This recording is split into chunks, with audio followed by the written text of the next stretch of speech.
तलाव, ओढे, नाले, विहिरी अशा नैसर्गिक जलस्रोतांवर बांधकामांची अतिक्रमणं होऊ लागल्यानं पशुपक्ष्यांना पाणी मिळणं कठीण होऊन बसलंय.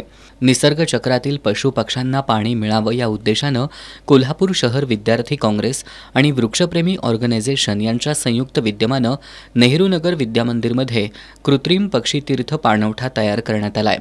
आज आमदार ऋतुराज पाटील यांच्यासह विद्यार्थी आणि मान्यवरांच्या हस्ते या पाणवठ्याचं उद्घाटन करण्यात आलं. शिक्षक संजय पाटील यांनी या शाळेतील विविध उपक्रमांची माहिती दिली.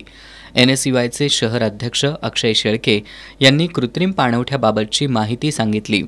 वृक्षप्रेमी ऑर्गनायझेशनचे संस्थापक अध्यक्ष अमोल बुड्ढे यांनी झाडं आणि पशुपक्ष्यांविषयीची माहिती दिली. यावेळी आमदार ऋतुराज पाटील यांनी झाडं जगली पाहिजेत, तसंच पशुपक्ष्यांमध्येही वाढ झाली पाहिजे, यासाठी प्रत्येकानं किमान एक झाड लावून त्याचं जतन करावं, तसंच पशुपक्ष्यांना पाणी उपलब्ध करून द्यावं असं आवाहन केलं.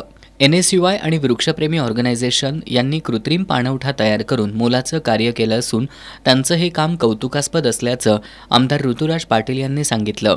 यावेळी मुख्याध्यापिका नलिनी साळुखे, पर्यवेक्षक बाळासाहेब कांबळे, मारुती जाधव, शंकर पाटील, दुर्वास कदम, अरुण बारामते, जगमोहन भुरके, प्रसन्न वैद्य, दिग्विजय मगदूम, अशोक माळी, विजय पाटील, किरण मोरे, दीपक थोरात, उमेश पाडळकर, अनिरुद्ध भुरके, राजू माने, रोहित गाडीवडर, आसिफ शेख, अथर्व चौगुले, समर्थ पाटील, अथर्व गोडसे यांच्यासह शिक्षक आणि विद्यार्थी उपस्थित होते.